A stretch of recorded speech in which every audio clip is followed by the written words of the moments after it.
buenos días, iglesia, muy buenos días, familia, muy buenos días, amigos que nos visitan. Que el Dios de toda gracia, que nos llamó a su gloria eterna, los perfeccione, los afirme, fortalezca y establezca. Darse la gloria por los siglos de los siglos. Hoy celebramos el amor de Dios. Celebramos el amor de Dios. ¿Dónde más iremos? ¿Dónde iremos? Hay muchísimos otros lugares donde podemos ir, pero ninguno como estar en el amor de Dios. Ninguno como estar en el amor de Dios.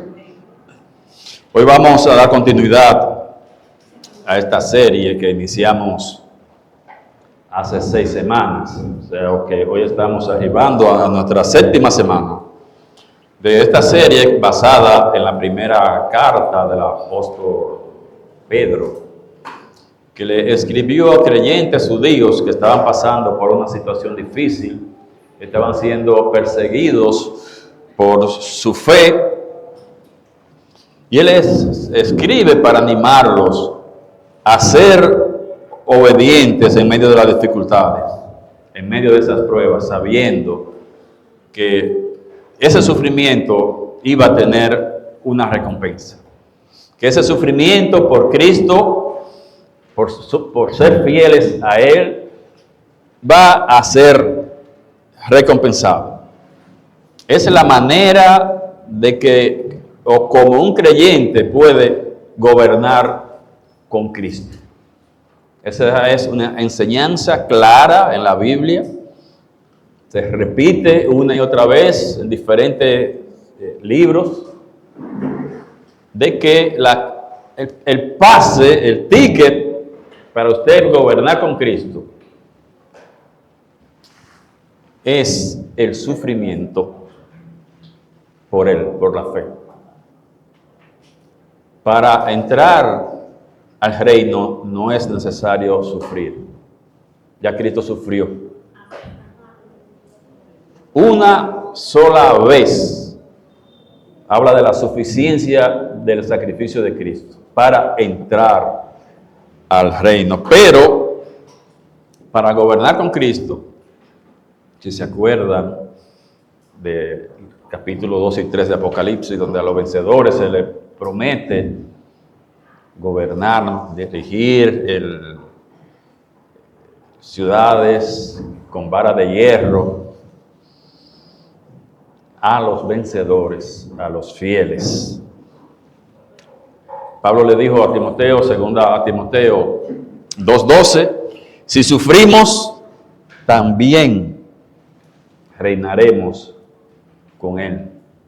Si sufrimos, también reinaremos con Él. Fíjense, Él no dijo que si sufrimos vamos a tener vida eterna. Él no está hablando de vida eterna. Él está hablando de reinar. Si sufrimos, nos dicen, vamos a tener vida eterna, o vamos a entrar al reino, gobernaremos con Él. Pedro le viene hablando en la primera sección a sus lectores, judíos creyentes, judíos cristianos, que estaban pasando por esa situación. Y primero en la primera sección, él les habló de por qué debía de ser obedientes. Todo lo que Dios había hecho por nosotros, o había hecho por ellos, primeramente, que eran los lectores primarios. Todo lo que Dios había hecho debía motivarlos a ser obedientes, a vivir en santidad. La misma santidad de Dios nos exige a nosotros vivir en santidad. Dios dijo, sed santos, porque yo soy santo. Por eso, no por miedo al infierno, no por perder la salvación, sino, si somos sus hijos, debemos actuar, comportarnos como nuestro Padre. Dios quiere que sus hijos seamos como Él. Y Él dijo, sed santos, porque yo soy santo. Motivo suficiente para que nosotros vivamos en santidad. Ya en esta tercera sesión que estamos viendo, estamos mirando acerca del sufrimiento por hacer lo correcto. El sufrimiento, está dispuesto a sufrir por ser obediente, por hacer lo correcto. En la segunda sesión veíamos sufrir por la injusticia con que nos tratan, pero nosotros hacer lo correcto en medio de esas situaciones injustas, con jefes injustos, con gobiernos injustos, está dispuesto. Nosotros hacemos nuestra parte, lo que Dios nos manda, ellos darán cuenta. Nosotros no tenemos que vengarnos, sino si Dios dice, aunque tu jefe sea malo, tú debes hacer lo correcto, nosotros vamos a obedecer y vamos a hacer lo correcto. En la mañana de hoy vamos a estar hablando entonces acerca del sufrimiento por hacer lo correcto, pero hoy vamos a hablar acerca del sufrimiento físico. Pedro habla aquí en esta sección ahora acerca del sufrimiento físico por ser obedientes a la palabra. Y el mensaje de hoy lo he titulado Sufrimiento físico por ser obedientes. Vamos a estar viendo el pasaje en el capítulo 4, los primeros 11 versículos. Primera de Pedro, capítulo 4, versículos del 1 al 11. Y aquí vamos a ver 7 verdades, 7 principios que Pedro nos señala acerca del sufrimiento físico por ser obedientes. Vamos a estar leyendo Primera de Pedro 4, del 1 al 11. Leemos en el nombre del Padre, del Hijo y del Espíritu Santo. Puesto que Cristo ha padecido por nosotros en la carne, vosotros también armaos del mismo pensamiento, pues quien ha padecido en la carne terminó con el pecado, para no vivir el tiempo que resta en la carne conforme a las concupiscencias de los hombres, sino conforme a la voluntad de Dios. Basta ya el tiempo pasado para haber hecho lo que agrada a los gentiles, andando en lascivias, concupiscencias, embriagueces, orgías, disipación y abominables idolatrías. A esto le parece cosa extraña que vosotros no corráis con ellos en el mismo desenfreno de disolución y os ultrajan. Pero ellos darán cuenta al que está preparado para juzgar a los vivos y a los muertos. Porque por esto también ha sido predicado el evangelio a los muertos, para que sean juzgados en carne según los hombres, pero vivan en espíritu según Dios. Mas el fin de todas las cosas se acerca. Sed pues sobrios y velad en oración. Y ante todo, tened entre vosotros ferviente amor, porque el amor cubrirá multitud de pecados. Hospedaos los unos a los otros sin murmuraciones. Cada uno, según el don que ha recibido, ministre a los otros como buenos administradores de la multiforme gracia de Dios. Si alguno habla, hable conforme a la palabra de Dios. Si alguno ministra, ministre conforme al poder que Dios da, para que en todo sea Dios glorificado por Jesucristo, a quien pertenecen la gloria y el imperio por los siglos de los siglos. Amén. Mi buen Dios, Padre nuestro, Dios de Israel, Dios de Abraham y Dios nuestro, venimos ante tu presencia, Señor, con corazones sinceros, corazones agradecidos por todos los favores que hemos recibido, mi Dios. Te damos gracias por este día que pones delante de nosotros, reconociendo que si estamos respirando es porque tú tienes un propósito para nuestras vidas. Ayúdanos, Señor, a cumplir con ese propósito. Te pedimos que nos ayude a tener un buen testimonio y no nos deje caer en tentación. Pedimos perdón por nuestros pecados, reconocemos que fallamos, pero queremos caminar contigo, estar cerca de ti, caminar en tu luz admirable. Por eso te suplicamos que nos limpie de toda maldad, porque el pecado nos aleja de ti. El pecado rompe nuestra comunión contigo. Y es nuestro mayor anhelo estar cerca de ti, porque alejado de ti nada podemos hacer. Te pedimos, Señor, que nos des en esta mañana sabiduría, luz, entendimiento para recibir tu palabra, atesorarla en nuestros corazones, memorizarla, meditar en ella y sobre todo, mi Dios, aplicarla en nuestras vidas para hacer los cambios que necesitamos hacer, para ser mejores personas, para ser mejores creyentes. Estos favores te los pedimos en el nombre que es sobre todo nombre, en el nombre de Jesús.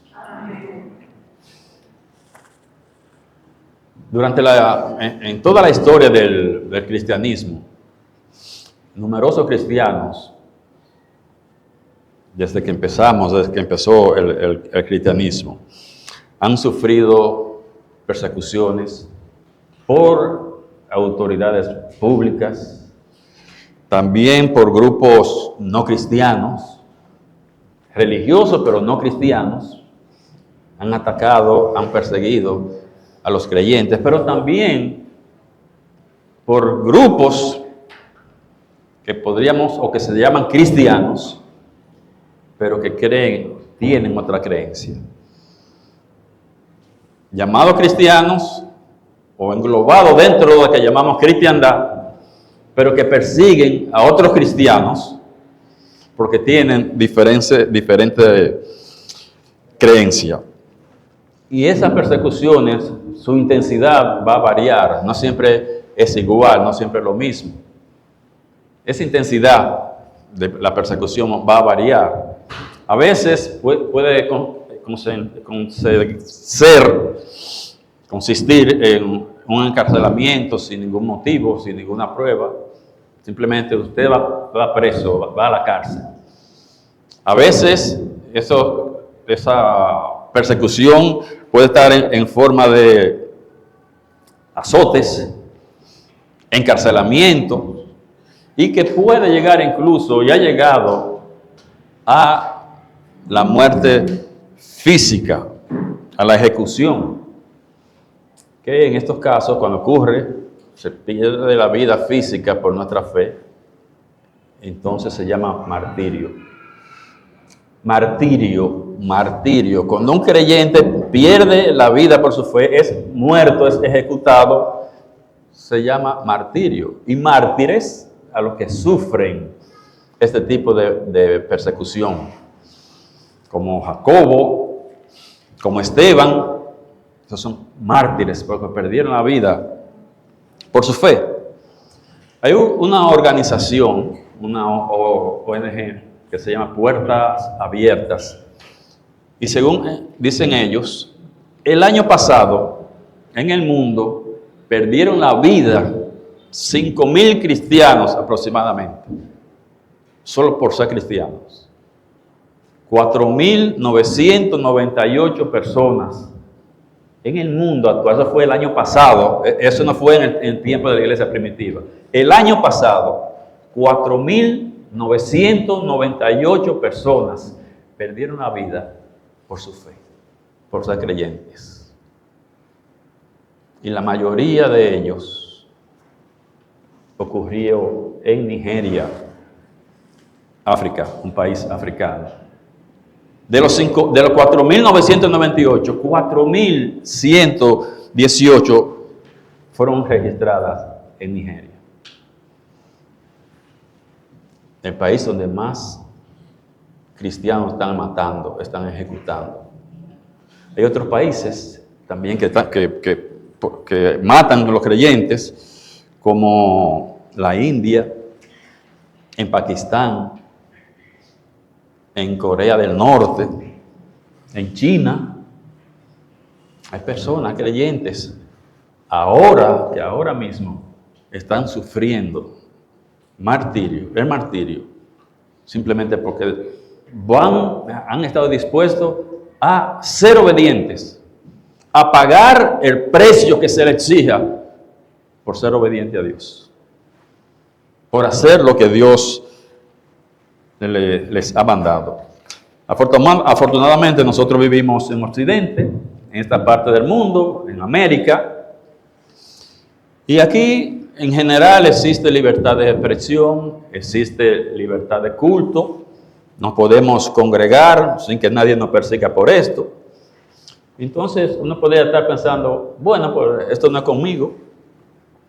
Este mensaje tampoco es para mí, nosotros no necesitamos escuchar esto. Pero Dios lo puso en la Biblia. Está aquí.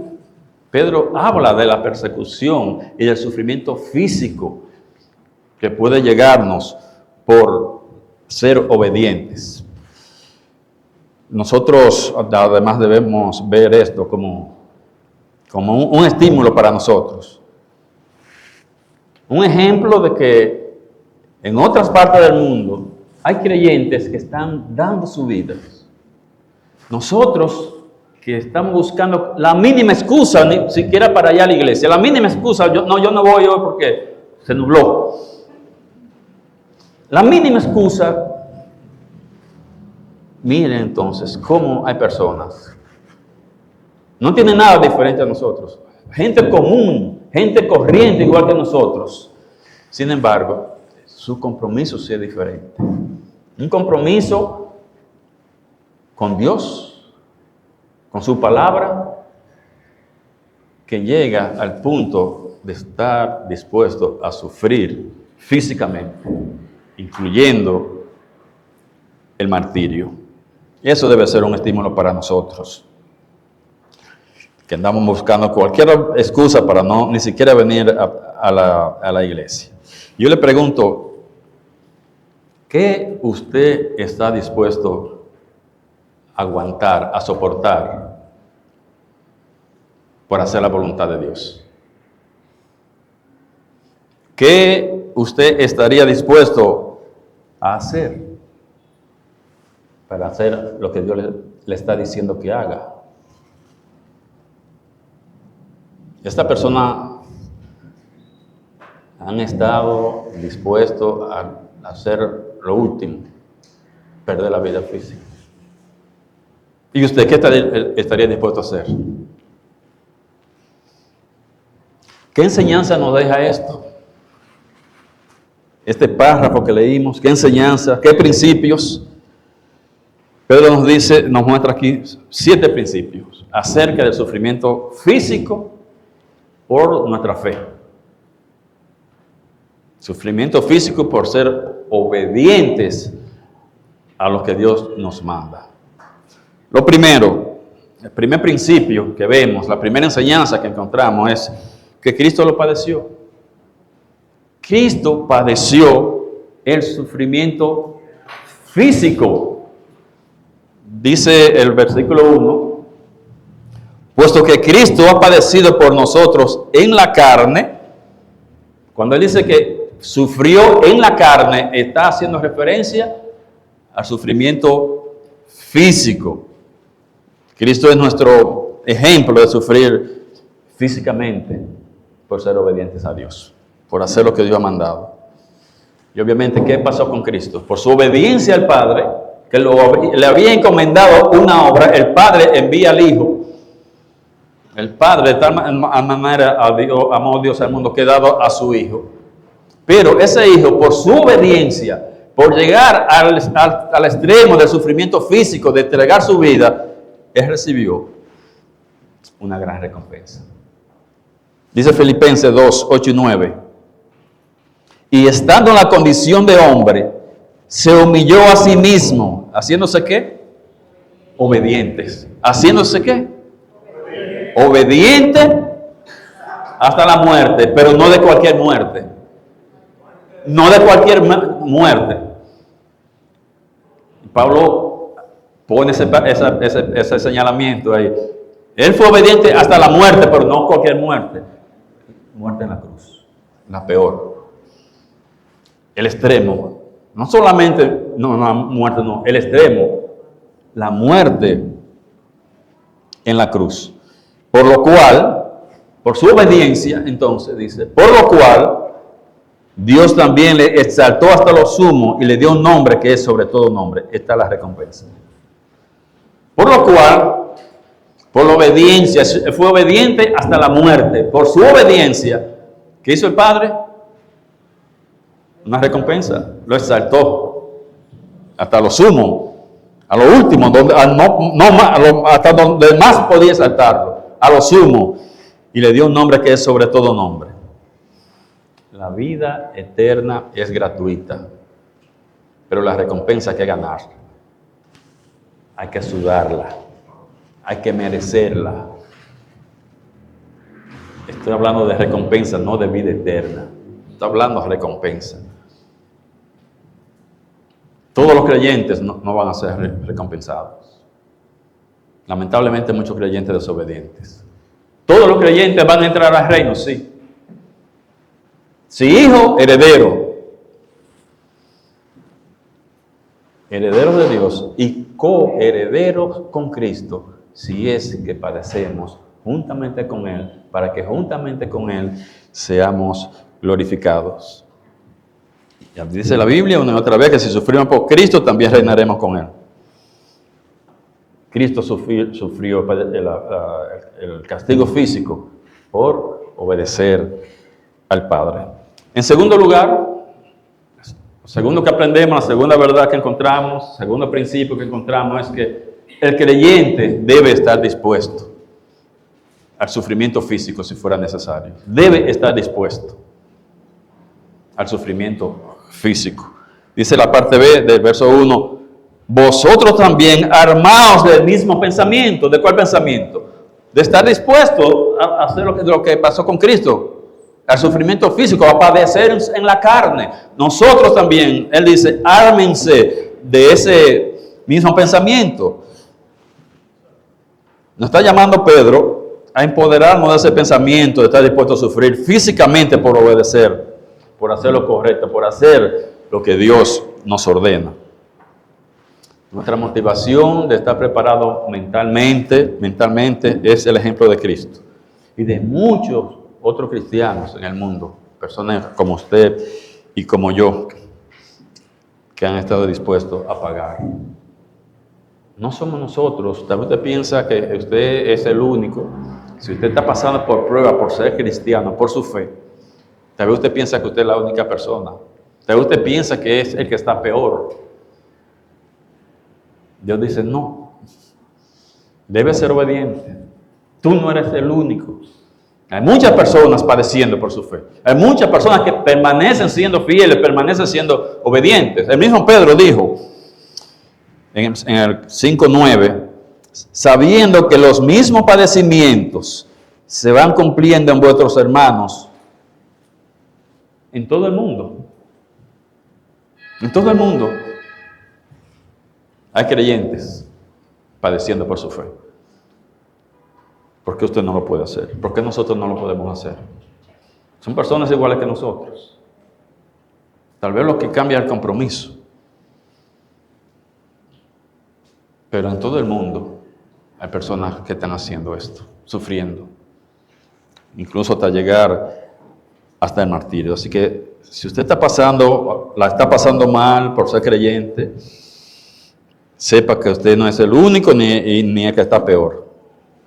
Un ejemplo de estar sufriendo, de sufrir físicamente por ser obedientes, los encontramos en Pedro y en Juan. Esos fueron un ejemplo de sufrir por la obediencia, por ser fieles a Dios, estar dispuestos a todo. Dice Hechos 5, 27 y 29, dice, cuando los trajeron, los presentaron al concilio, y el sumo sacerdote les preguntó, diciendo, ¿no os mandamos estrictamente que no enseñaseis en ese nombre? Y ahora habéis llenado a Jerusalén de vuestra doctrina y queréis echar sobre nosotros la sangre de ese hombre. Respondiendo Pedro y los apóstoles dijeron, es necesario obedecer a Dios antes que a los hombres. Dicen los versos 40 y 41. Y convinieron con él y llamando a los apóstoles, después de azotarlos, le intimaron que no hablasen en el nombre de Jesús y lo pusieron en libertad. Y ellos salieron de la presencia del concilio, gozosos de ser tenido por digno de padecer afrenta por causa del nombre. Ellos decían, es un privilegio sufrir por Cristo. que nos azotaron, una pela de hombre, y ellos dijeron, bueno, Cristo sufrió y sufrió más. Qué bueno que nos tengan a nosotros, qué bendición que me tengan a mí digno de ser azotado por Cristo. Para ellos fue una bendición, un gozo, un reconocimiento. Darle su pela, aguantar su pela, su azote, por ser fieles a lo que Jesús le había enseñado, le había dicho. Entonces, nosotros como creyentes, estar dispuestos, tener esa mentalidad. No sabemos qué va a pasar mañana. Aquí, en Occidente, en América, esto no ocurre, pero no sabemos qué va a pasar mañana. Pero la Biblia nos dice, ármense ustedes de esa mentalidad. Estar ahí, dispuesto. En tercer lugar, la tercera principio es que el sufrimiento físico muestra nuestra actitud hacia el pecado. El sufrimiento físico, estar dispuesto o no estar dispuesto, va a mostrar mi actitud hacia el pecado. Dice la parte C del verso 1 y el verso 2. Pues quien ha padecido en la carne, físicamente, pues quien ha padecido en la carne, terminó con el pecado, para no vivir el tiempo que resta en la carne, conforme a las concupiscencias de los hombres, sino conforme a la voluntad de Dios. Algunos piensan que Pedro está hablando de Cristo y de su obra en la cruz. Cuando él dice, pues quien ha padecido en la carne terminó con el pecado, algunos dicen, ese fue Cristo. Él padeció en la carne y terminó con el pecado, con su muerte. Él no está hablando de eso, él no está hablando de esto. Él está hablando, lo que está diciendo, está hablando de personas en la tierra y no de Jesús en el cielo. Simplemente hay que ver lo que sigue. Si leemos esto, pues quien ha padecido en la carne terminó con el pecado, lo que sigue no puede estar hablando de Jesús. Jesús nunca tuvo que dejar de pecar porque fue sin pecado. Para no vivir el tiempo que resta en la carne, conforme a la concupiscencia de los hombres, sino conforme a la voluntad de Dios. No está hablando de Jesús. Está hablando de personas aquí en la tierra. ¿Qué le está diciendo? Quien ha padecido en la carne, quien ha sido capaz de estar dispuesto a recibir tormento, esa persona está diciendo, yo no quiero saber nada del pecado, no quiero que me hablen de pecado, no quiero el pecado cerca de mí. Estar dispuesto a aguantar un azote, un castigo físico, por ser obedientes, está mandando un mensaje fuerte y claro. Esa persona está diciendo, no me hablen de pecado, yo estoy dispuesto a cualquier cosa, hasta que me den una pela. Entonces está diciendo, no juego con el pecado.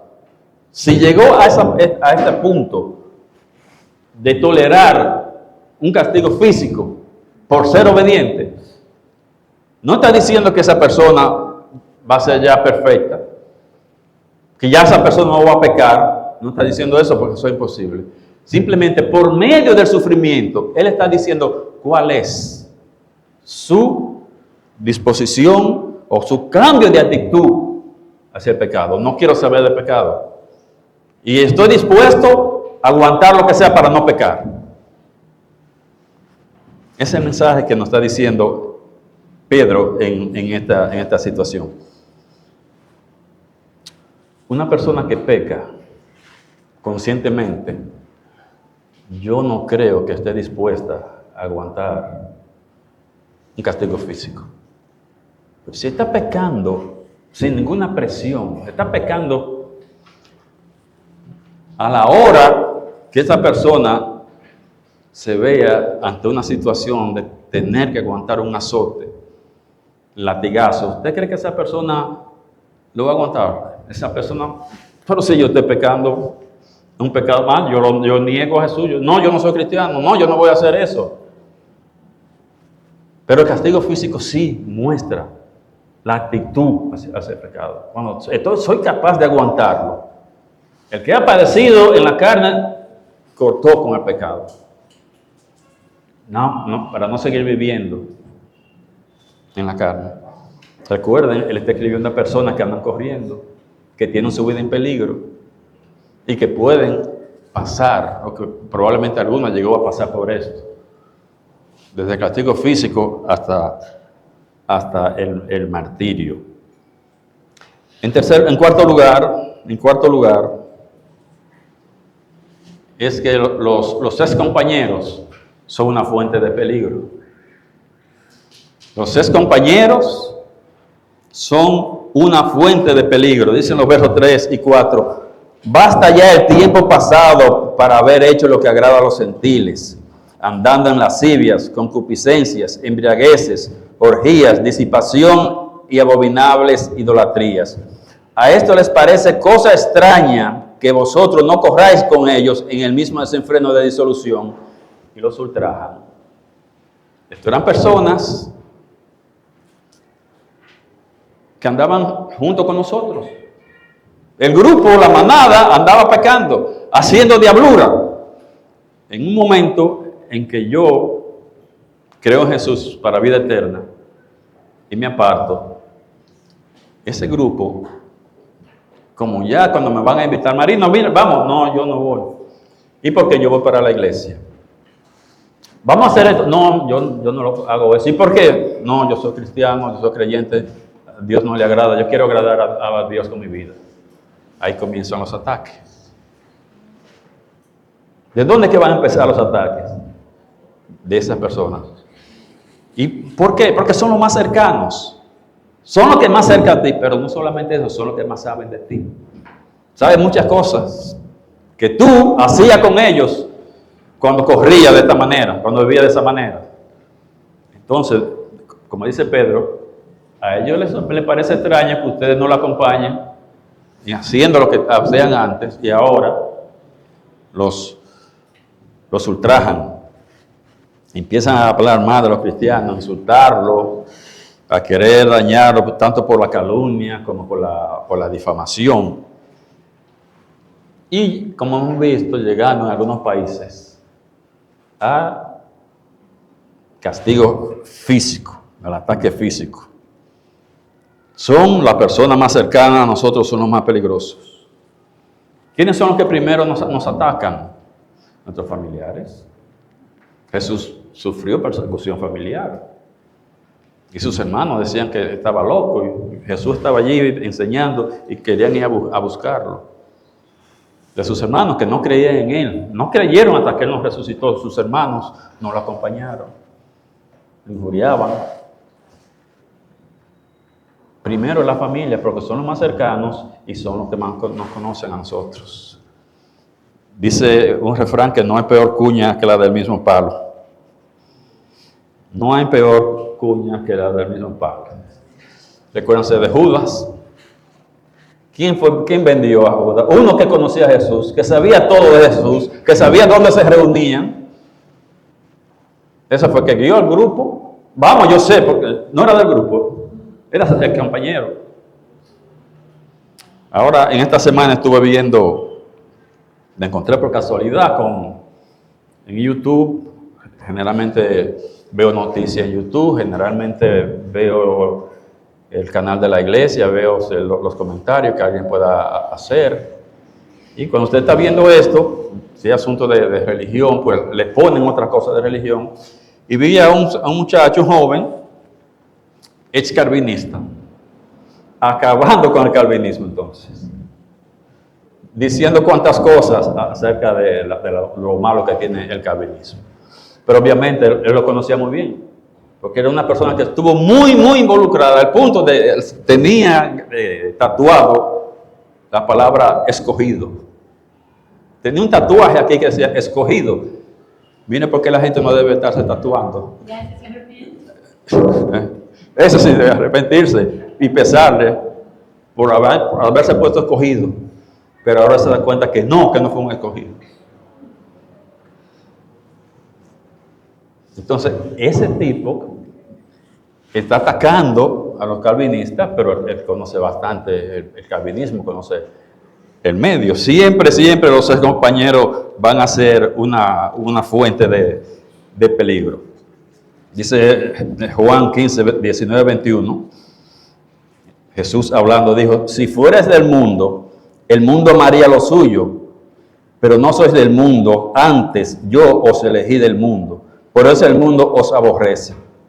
Acordaos de la palabra que yo os he dicho, el siervo no es mayor que su Señor. Si a mí me han perseguido, también a vosotros perseguirán. Si han guardado mi palabra, también guardarán las vuestras. Mas todo esto os harán por causa de mi nombre, porque no conocen al que me ha enviado. No conocen a Dios. No conocen a Dios. En quinto lugar, esos perseguidores van a responder por sus obras. Por eso que le están haciendo a los cristianos. Persiguiéndolos, maltratándolos, injuriándolos, ataques físicos inclusive. Esas personas, esos perseguidores, tendrán que responder ante Dios. Dicen los versos 5 y 6. Pero ellos darán cuenta a que está preparado para juzgar a los vivos y a los muertos. Porque por esto también ha sido predicado el evangelio a los muertos, para que sean juzgados según la carne, en carne según los hombres, pero vivan en espíritu según Dios. Pedro lanza una advertencia y le está diciendo a los creyentes, pero para que se enteren también los no creyentes, que van a dar cuenta a Dios por sus malas obras. A nosotros nos está diciendo, esas personas darán cuenta. No se preocupen, no busquen ustedes la venganza, porque esta persona se la tendrá que ver conmigo. Esa persona tendrán que mirarme a la cara. No busquen ustedes la venganza. Eso todo lo que le están haciendo, esas personas van a dar cuenta. No se van a salvar ni con la muerte, ni aunque se mueran, se la van a tener que ver conmigo. La muerte no es una vía de escape. Se murió, no, ya él pagó. No, porque él va a juzgar a los vivos y a los muertos. No van a pagar con su vida. Ni con su vida van a pagar. Tendrán que dar cuenta.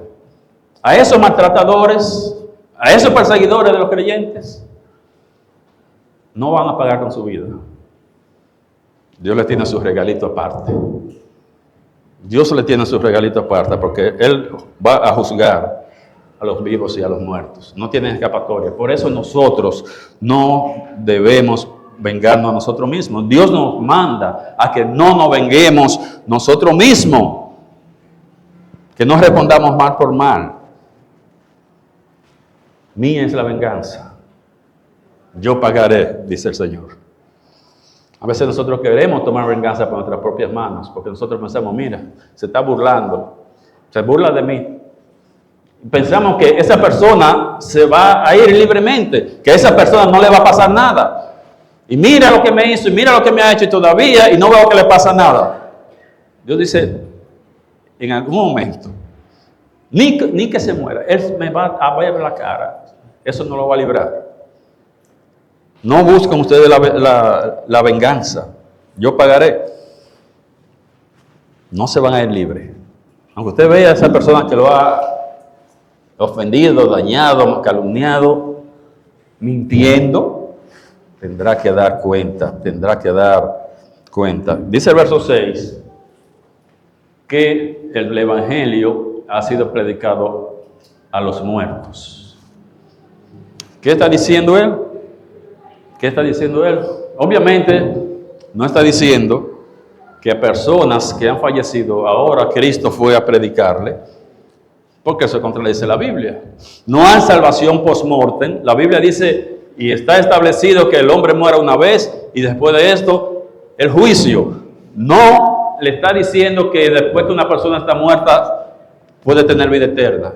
No, él está diciendo que se le predicó el evangelio a los muertos, ¿Quiénes son esos muertos? Personas que, o sea, se les predicó y creyeron y murieron o fueron martirizados.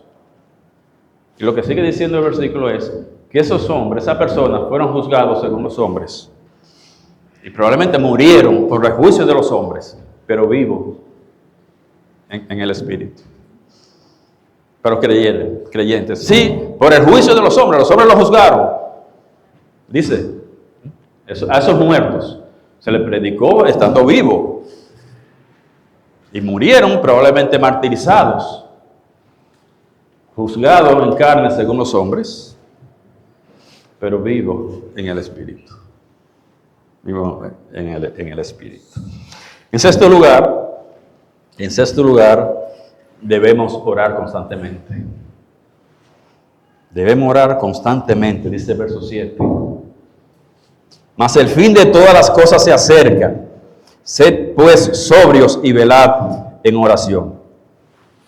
Pedro dice que el fin de todas las cosas se acerca. El fin de este mundo se acerca. Cada día estamos más cerca.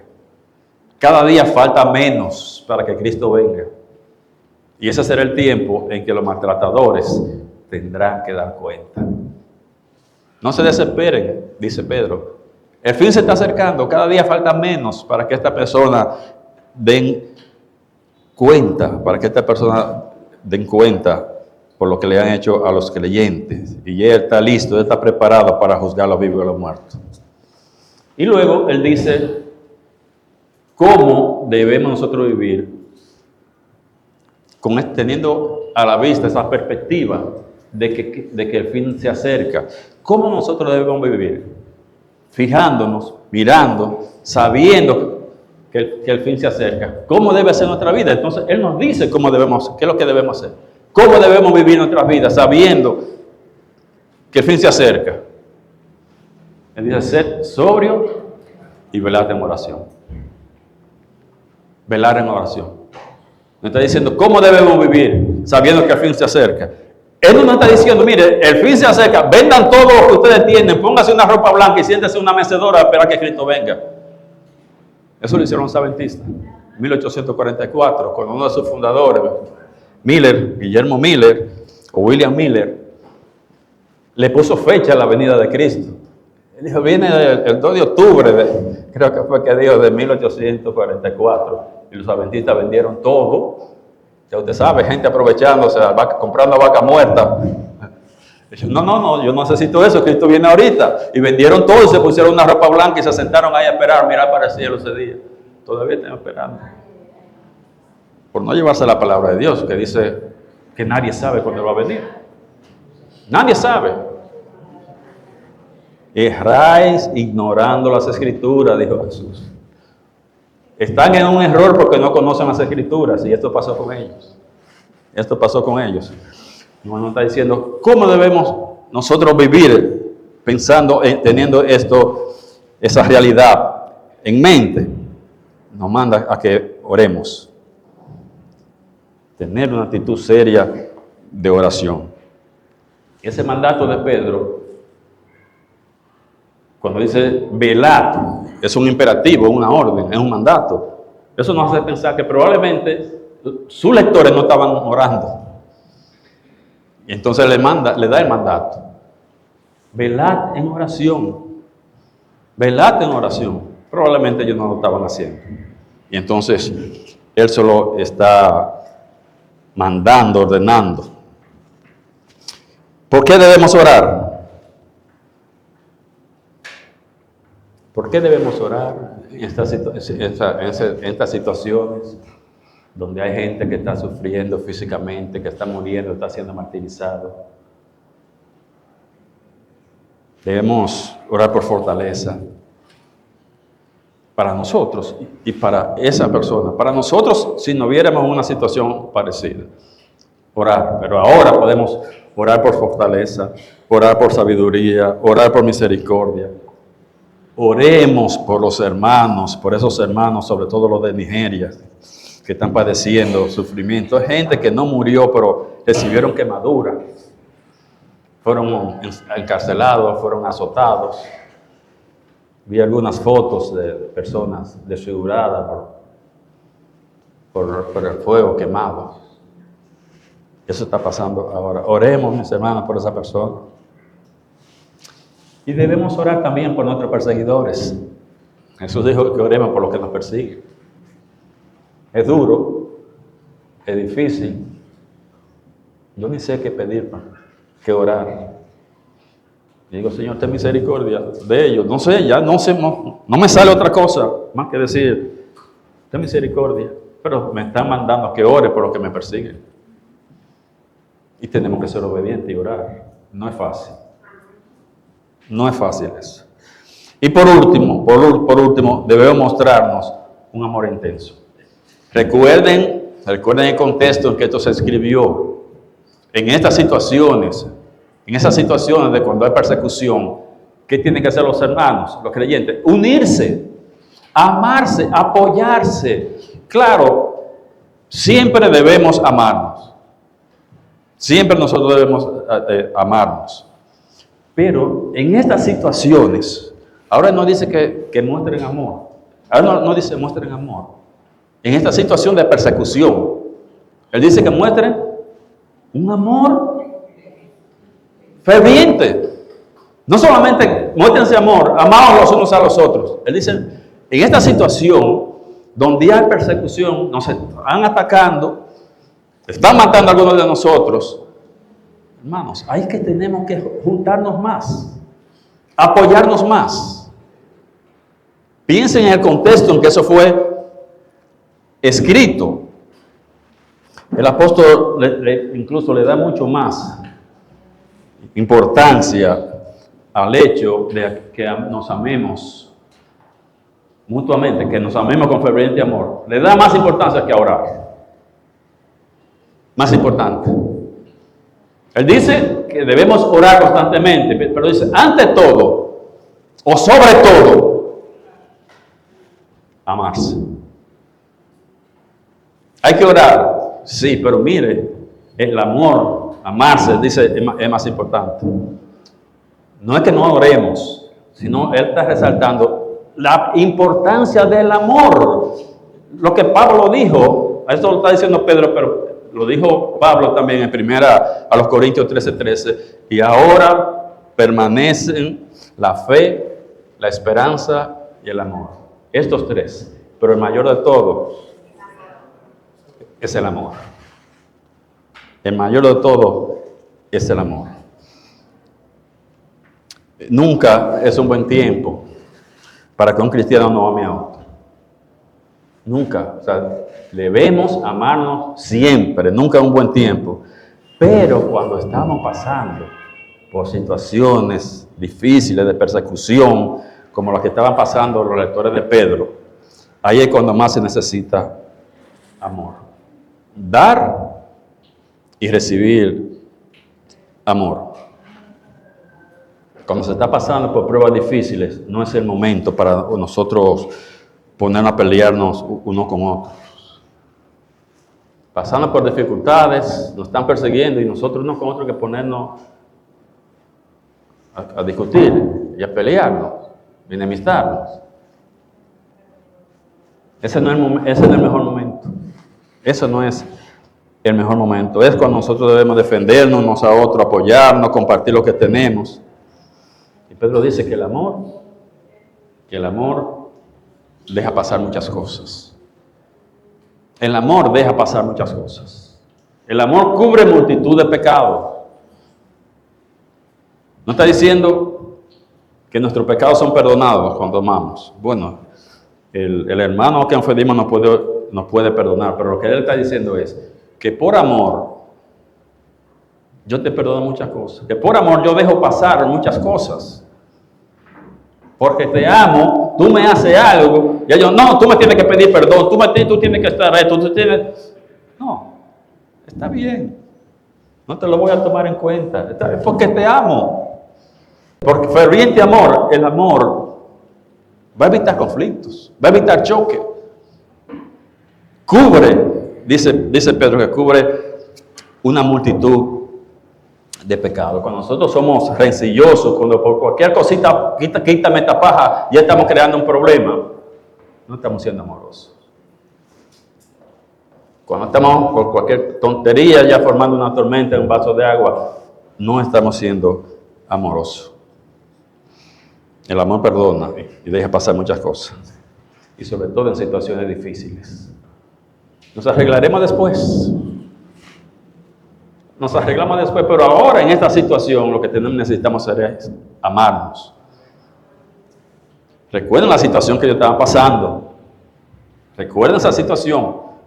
Necesitaba entonces amarse. ¿Cómo podemos mostrar amor? Ese amor ferviente. Pedro menciona 4 maneras de cómo mostrar ese amor ferviente. En esas circunstancias, nos dice cómo debemos mostrar amor. Lo primero que él dice es dando hospedaje. Hospedándonos, hospedados los unos a los otros sin murmuraciones. Personas que estaban siendo perseguidas por su fe, que han tenido que abandonar su casa, han tenido que abandonar sus familias, podían verse en la necesidad de necesitar un alojamiento temporal. Recuerden, estas personas andan corriendo, le desbarataron el nido, no hay para dónde ir. Entonces, sus hermanos, Dios espera que sus hermanos le abran un huequito en su casa. De forma temporal, es un hospedaje, no es que se quede en la casa. Pero en lo que se resuelven algunas situaciones, del hospedaje, recíbanlo en su casa, pero háganlo de corazón, motivado por el amor. Todas esas 4 maneras de mostrar el amor, es de manera de mostrar el amor. O sea, todo esto está basado en el amor. En el amor. Le voy a dar hospedaje por el amor. Entonces, si le estoy dando alojamiento, no empieza a decir, mire cómo llegó este, se ha metido ahí, ese no se piensa ahí. Y hay que mantenerlo de todo, hay que dársela a las 3. Mire, ese no hace nada, ese no es capaz de empezar entonces las murmuraciones. ¿Cuándo será que se va? Alójelo temporalmente, alójelo sin quejarse. Aplique la regla de oro. Trate a los demás como quisiera que lo traten a usted.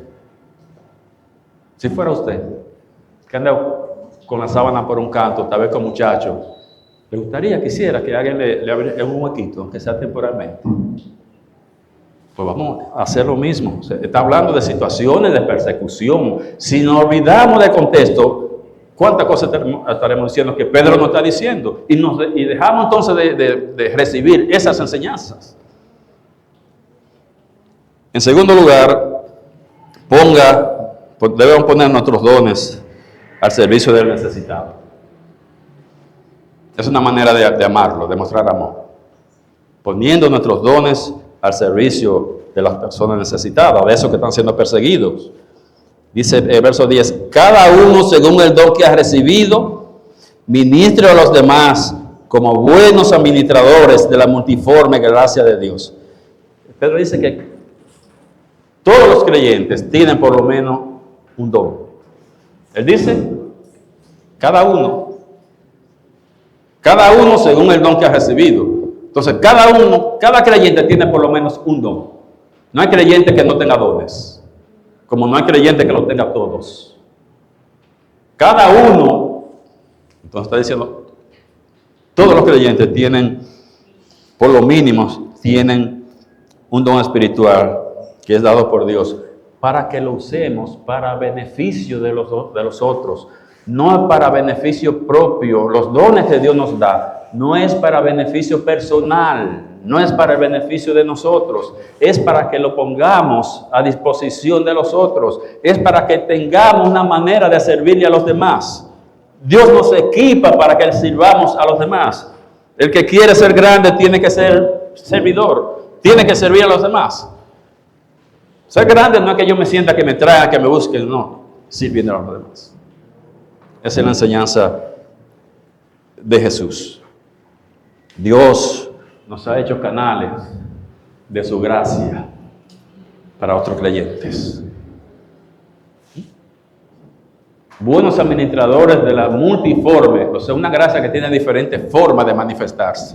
La gracia de Dios se manifiesta de diferentes maneras, multiforme, eso es lo que significa.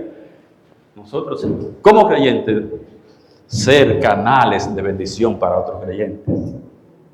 que la gracia de Dios alcance a otro creyente por medio de nosotros, Dios utilizándonos a nosotros. En tercer lugar, no demos falsas esperanzas. A personas que la están pasando mal, que están siendo perseguidos, no le demos falsas esperanzas. Él dice, si alguno habla, hable conforme a la palabra de Dios. Si alguno habla, hable conforme a las palabras de Dios. Algunos piensan, cuando él dice esto, cuando Pedro dice esto, que él se está refiriendo al don de la enseñanza. Él no está hablando de esto. Creo que no está hablando de don de la enseñanza aquí. Una gente que anda corriendo, no tiene escuela dominical, ni mucho menos, tal vez ni se pueden congregar. No está hablando de esto. Algunos dicen, eso es el don de la enseñanza, eso es que está diciendo que cuando alguien predica, tiene que ceñirse a lo que dice la Biblia. Es verdad, pero no es eso lo que le está diciendo. Cuando Pedro escribió esto, generalmente no se predicaban sermones. La iglesia no era edificada por sermones. La iglesia era edificada por profecía. Existía el don de la profecía. ¿En qué consistía el don de la profecía? Había personas, porque no teníamos la Biblia. Pedro todavía está escribiendo, eso que él escribió no estaba en la Biblia. Entonces Dios sí daba el don de la profecía. ¿En qué consistía la profecía? En darle revelaciones a personas, varones, sean hembras. Cuando se reunían, entonces esa persona se paraba y decía, Dios me dijo tal cosa, y se lo comunicaba a la congregación. Obviamente, eso podía dar lugar a que algunas personas se pararan y dijeran cosas sin que Dios se le dijera nada. Dios me dijo que, hermano, que usted me tenía que prestar 100 pesos. Eso no está de acuerdo a la palabra de Dios, ¿verdad? Dios me dijo esto. Entonces, por eso, vemos a Pablo diciéndole a los tesalonicenses, y le dijo, no menospreciéis las profecías, examinadlo todo y retened lo bueno. Claro, si alguien viene y se para y dice tal cosa, él me está diciendo, no, como desprecia eso, no le haga caso a eso. Vamos a ver si dice lo que dice la palabra de Dios. Entonces así era que se edificaba la iglesia. Ya hoy el don de profecía cesó. No es necesario porque ya Dios está hablando a través del Hijo, ya tenemos esto. Entonces, esos son de los dones que han cesado, el don de la profecía. Cuando se murió el último que le dieron, tenía ese don, ya no se dio más. No se dio más ese don. Porque ya no, aunque hay personas que están diciendo que son profetas, que Dios les dijo, pero Hebreos 1:1 dice que Dios, hablando antes, por medio de los profetas, ahora habla por medio del Hijo, a través del Hijo. Ya Dios habló, aquí se completó todo. Ya Dios ya no habla más. Habla por aquí. Él habla por aquí. Entonces, no estaba hablando acerca de sermones, porque no se predicaban esos sermones, así como se predican ahora. Tampoco era la enseñanza de la escuela dominical. La escuela dominical no existía. La escuela dominical no existía. Entonces, que cuando hable conforme a la palabra de Dios, creo, o por lo menos se aplica, a que cuando las personas están pasando por situaciones difíciles, cuando usted pueda ir a hablar con esa persona, usted puede ir a tratar de aconsejarla, usted puede ir a consolarla, pero tiene que hacerlo según lo que dice la palabra de Dios. No se ponga a decirle cosas que la Biblia no dice. ¿Cuántas veces usted no ha escuchado a decir, hermano, no se preocupe que Dios le va a dar un trabajo mejor que ese? Puede que sí, puede que no. Pero usted no puede estarle dando garantía. No, mi hermano, no se preocupe que su hijo se va a sanar. Usted no sabe cuál es la voluntad de Dios en estas situaciones, en esos casos. No sabemos. Podemos decirle, hermano, yo voy a orar por usted. Yo voy a pedir por usted. Cuente con mis oraciones. Pero que se haga la voluntad de Dios. Entonces, personas que la están pasando mal, no vayamos a decirle cosas que la Biblia no dice, a inventarnos cosas. No se preocupe, que Dios le va a hacer eso. Dios lo va a parar. Usted no es Dios, ni puede presionar a Dios. Yo voy a orarle a Dios que haga su voluntad, pero no demos falsa esperanza, por eso puede frustrar a cualquier persona, más un creyente nuevo, que le digan que sí, que Dios lo va a sanar al muchacho y se muere. Eso no lo dice la palabra de Dios. Hablemos según lo que dice Dios. Y por último, sirviendo según su capacidad. Sirva según su capacidad. Parte B del versículo 11. Si alguno ministre conforme al poder que Dios da. Ministre conforme al poder que Dios da, para que en todo sea Dios glorificado por Jesucristo, a quien pertenece la gloria y el imperio por los siglos de los siglos. Amén. Cuando alguien ministra, debe hacerlo según la fuerza que Dios le ha dado, según la habilidad. Pedro no está diciendo que lo haga cuando ya esté completamente calificado. Pedro no le está diciendo que usted debe hacerlo cuando usted esté full en cuanto a su capacidad. Él dice que lo empiece a hacerlo según la fuerza que Dios le ha dado. Así debe hacerlo. No esperar porque le dio un don. Usted puede empezar inmediatamente. Usted tiene el don. Usted puede empezar según la fuerza, el poder, la capacidad que Dios te ha dado. Él te dio un don y una fuerza para poderlo hacer. Según esa fuerza, según tu capacidad, empieza a servir inmediatamente. Cuando Pedro dice que Dios sea glorificado a través de Jesucristo, eso es un recordatorio de que Cristo está obrando a través de su iglesia, que es su cuerpo. Cristo obra a través de la iglesia y Dios es glorificado. Mis hermanos, el sufrimiento cristiano por la obediencia a Dios tiene varios grados de intensidad que van a variar, que pueden llegar hasta el sufrimiento físico. Cristo lo padeció siendo obediente al Padre, por lo cual Él fue recompensado.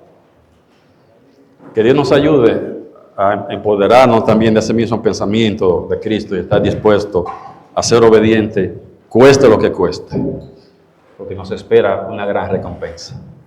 Que Dios bendiga su palabra. Amén.